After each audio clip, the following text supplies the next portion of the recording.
and welcome to It's My Vibe by Arpita. My name is Arpita and namaste to my lovely audience. आज का मेरा video है about this book called I Will Teach You to Be Rich by Ramit Sethi. So अभी तक की जो मैंने finance book पढ़ी है उसमें से ये बुक काफ़ी अच्छी है बिकॉज बहुत सारी बुक्स ऐसी होती है जिसमें एक माइंडसेट के बारे में लिखा है फिलोसॉफी लिखी हुई है बट एक्चुअल प्लान नहीं होता. बट ये बुक में रमीत सेठी ने आपके लिए 6 वीक्स का एक perfect plan step by step बनाया है. इसमें बहुत सारी ब्यूटीफुल सी स्क्रिप्ट्स लिखी हुई है जो इसमें उन्होंने बताए हैं बहुत सारी चीज़ जैसे जो स्टेप्स हैं हाउ टू नेगोशिएट और रेज या आपको क्रेडिट कार्ड जो लोग ऑपरेट करते हैं उनसे कैसे बात करनी है, अगर आपको फीस एक्सक्लूड करनी है, बहुत सारी इसमें स्ट्रैटेजीज बताई हुई है. बट ये वीडियो को मैं दूँ I do this video in 2 parts. So number 1 part, this part is about the lessons, 5 lessons or learnings that you can learn from this book. And जो second video होगा इसमें मैं आपको ज़्यादा steps के बारे में बताऊंगी in short like a summary of the steps जो उन्होंने बताई है. ठीक है, so let's begin. Alright, so number 1 जो take away from this book is define your rich. So this is a very important question. What is your rich life? जो रमीत सेठी ने बोला कि आपने सोचनी चाहिए कि हर इंसान का जो रिच का डेफिनेशन होता है वो डिफरेंट हो सकता है. कुछ लोगों के लिए जस्ट गार्डनिंग करना या गार्डन में टाइम स्पेंड करना it could be like their rich life. कुछ लोगों के लिए अपने बच्चों के साथ टाइम स्पेंड करना या उनको स्कूल से पिकअप करना या उनके साथ वेकेशंस पे जाना it could be their rich life. कुछ लोगों के लिए जस्ट उनका जो पैशन है to be able to like pursue that could be in anything like cooking for their family. It could be their rich life. So आपको define करना है कि what is your rich life, and it can mean different things to different people. So define what rich means to you. All right. Then the second takeaway from this book is spend extravagantly. So I'm just reading it out. I've marked it out. Spend extravagantly on the things you love and cut costs mercilessly on the things you don't. Okay, so what Ramit is saying that वो पुरानी जो सोच होती थी कि आपको हर एक जो लोग सेव करते थे कि आपको हर चीज़ में सेव करना है, आपको ये चीज़ नहीं खरीदनी, वो चीज़ नहीं खरीदनी, इवन आपको जो चीज़ें पसंद है आपको वो भी नहीं करनी. सो दैट आप सेव कर सके और वो सेविंग्स आप 50 साल बाद आपको पता भी नहीं होगा तब तक आप हो या नहीं हो और उस टाइम आप एंजॉय करें. सो वो ये जो पर्सपेक्टिव है बिल्कुल सपोर्ट नहीं करते. रमीत सेठी कहते हैं कि आपको स्पेंड करना चाहिए एक्स्ट्रावेगेंटली उन चीज़ों पे जो चीज़ें आप पसंद करते हैं. ठीक है, फॉर एग्जाम्पल उन्होंने इस बुक में एग्जाम्पल दी है पेज नंबर 17 में ही कि आपके बहुत सारे ड्रीम्स होंगे, है ना. So it could be like अभी मनी डाल के बारे में जो बाद में बात किया बट इसमें उन्होंने जो एग्जाम्पल दिया है कि हर किसी को बाहर जाना है, हर किसी को कपड़े लेने हैं, हर किसी को बड़ा घर चाहिए, हर किसी को कार चाहिए, हर किसी को वेकेशन में जाना है, बट ये सब एक साथ एक टाइम पे मिलना बिना कुछ किए तो पॉसिबल नहीं है. So the truth is that you have to prioritise. ठीक है, आपको प्रायोरिटाइज करना पड़ेगा. अभी उन्होंने अपनी फ्रेंड जिम का एग्जाम्पल दिया है. My friend Jim once called to tell me that he had gotten a raise at work. On the same day, he moved into a smaller apartment. Why? Because he doesn't care very much about where he lives, but he loves spending money on camping and biking. That's called conscious spending. So वो conscious spending की इसमें बात कर रहे हैं कि उनका जो फ्रेंड जिम था उसको जिस दिन रेज मिला उस दिन he moved to a smaller apartment because gym के लिए ये मैटर नहीं करता था वो कहाँ पे रह रहे हैं. उनके लिए उनका जो रिच लाइफ था क्योंकि he love spending on camping and biking, so he wanted to do more of that और उसको बैलेंस उन्होंने किया by moving to a smaller apartment. So as long as you are ready to pay that price and you prioritising, आपको पता है कौन सी चीज़ आप कर सकते हैं और उसके साथ साथ आप कट भी कर रहे हैं ऑन द चीज़ और ऐसी चीज़ों में जिससे आपको हेल्प होगा टू बैलेंस दैट आउट. ठीक है, तो रमीत सेठी इसमें एक एग्जाम्पल देते हैं मनी डायल का. इमेजिन एक मनी डायल आपके हाथ में है. ठीक है, सो अभी इस मनी डायल के डिफरेंट जो पार्ट है it could be I have made the notes eating out, travel, health and wellness, convenience, experiences, freedom, relationship, generosity, social status and self improvement. इसमें से कुछ भी हो सकता है. So imagine कि आपके पास एक डायल है और आप वो मनी डायल कर रहे हैं उसको घुमा रहे हैं ऑन एंड आप स्पेंड कर रहे हैं इस डायल को on the things that you love, but at the same time आपको मेक श्योर करना होगा कि आप उसको बैलेंस आउट करें बाय कटिंग, जो चीजें इंपॉर्टेंट नहीं है उसमें से आपको सेव करना होगा और वो कॉस्ट आपको कट करने होंगे, ठीक है. So that is the second learning from this book.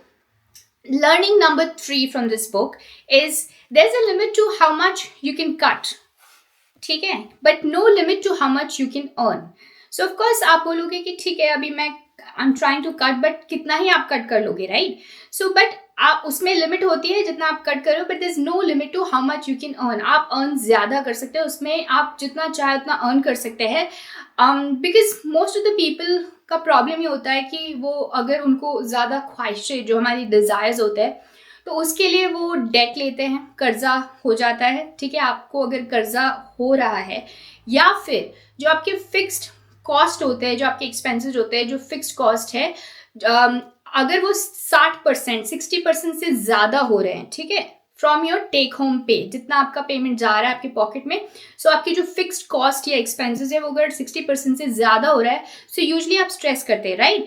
सो आप कैसे अर्न करेंगे, इसलिए अर्निंग मोर क्यों इम्पॉर्टेंट है, क्योंकि वो आपको डेट से, कर्जे से निकालेगा, नंबर 1. आपको जो फिक्स्ड कॉस्ट है या एक्सपेंसेस है आपके मंथली वो रिड्यूस करने में हेल्प करेगा, that's second. And third, you will be able to spend more, आप ज़्यादा स्पेंड कर पाएंगे on the things you love. ना उन्होंने जो स्ट्रैटेजीज इसमें रेकमेंड की है इस बुक में, he recommended, like for example, just for the sake of this video I'm going to mention like few strategies. So 3 strategies he mentioned to earn more. Number 1 is negotiating a raise. Now अगर आपको तो ये पता है कि आपको raise अपने negotiate करना चाहिए आपके जो बॉस हैं उनसे, आप जहाँ काम कर रहे हैं उनसे, बट अगर आप उनके पास जाएंगे और बोलेंगे यू नो व्हाट, मेरा इस महीने का खर्चा ज़्यादा हो गया, या मुझे चाहिए रेज ताकि मैं कार खरीद सकूँ, या मुझे मेरे घर का डाउन पेमेंट देना है इसलिए चाहिए. They don't care about all these things. आपकी organisation they hardly care about these things. So जब आप उनके पास जा रहे हैं, आपने ऐसी कौन सी चीज़ें उनको मेंशन करनी है, इसकी एक proper script, you know word to word script इस बुक में लिखी हुई है, जिसमें उन्होंने वर्ड टू वर्ड बताया है कि आपको किस तरीके से आपने उनसे रेज मांगना है, और उसके लिए जो वर्ड सिलेक्शन होगा, जो डायलॉग होगा, जो सेंटेंसेस होंगे, जो चीज़ें होंगी जो इंपॉर्टेंट है, वो इस बुक में मेंशन की गई है, which I feel is very very good. Okay, the second thing in terms of like 3 strategies to earn more he mentioned is get a higher paying job. So switching jobs he says gives you more leverage. ठीक है, वो उससे जो आपको raise मिल सकता है वो उसी जॉब में, अगर एक ही कंपनी के साथ आप काफ़ी टाइम तक है तो वो आपको जो मंथली जो एनुअल इंक्रीज होता है उससे ज़्यादा आपको मिलना, मतलब रेज देंगे भी तो इतना हायर रेज आपको नहीं मिलेगा. लेकिन अगर आप जॉब स्विच करें, उसके बाद आप बेटर कंपनी देखें, या उसके बाद अगर सेम ऑर्गेनाइजेशन आपको पसंद है, उनके पास आना भी है, तो भी once you switch you will be able to ask for like a bigger number or higher raise or whatever your expectations are, you'll be able to fulfill that once you do that. So getting a higher paying job or switching jobs gives you more leverage. Okay, the third strategy he talks about is starting a side hustle or creating like a side business. So immediately, if you don't want to leave your job, of course, because it's not like strategic, so what you can do is while you're working, आप अपनी company के साथ रहिए और साथ ही साथ आपको जो भी एक साइड बिजनेस है आप उसके बारे में सोचिए, और इंस्टेड ऑफ आस्किंग कि I can not do it, you know, और अपने आप को एक्सक्यूजेस देने की जगह ओ माय गॉड मैं तो you know I am working full time, मैं ऑलरेडी फुल टाइम काम कर रही हूँ या कर रहा हूँ, and then I don't know मैं साइड बिजनेस कैसे करूँ, या मेरे पास टाइम नहीं है, या you know just stop making excuses, and instead of I can't do it, just ask yourself how you can do it. There's always a way out. It's a matter of mindset. So instead of asking yourself कि you know what you should do is कभी कभी क्या होता है, हमारे अंदर जो skills होती हैं हमको भी नहीं पता होता till the time we actually try. ठीक है, जब तक हम try करेंगे नहीं, हमें भी नहीं पता होगा हमारे अंदर एक स्किल जो हिडन है. So what he suggests you to just start some freelance work or a side business, or for some people it could be like as simple as dog walking. That's what he says. Or it could be like a tutoring, or आपको कोई high school के लिए आप teacher for few hours you can teach students for that. So it could be anything depending on your skills, of course, but you need to try and ask yourself what else I can do apart from what I'm already doing in terms of if you want to earn more. Okay. Now moving on, which brings me to the next lesson, which is lesson number 4 from this book, is investing. So now this book is beautiful in terms of, मैंने इसमें सारे notes बनाए हैं. So investing का जो chapter है, actually उन्होंने कहा है कि you don't have to be a genius if you want to invest. ठीक है, बहुत सारे लोग सोचते हैं कि investing करने के लिए आपको बहुत सारा अर्न करने की ज़रूरत है, या you need to know a lot. That's not true.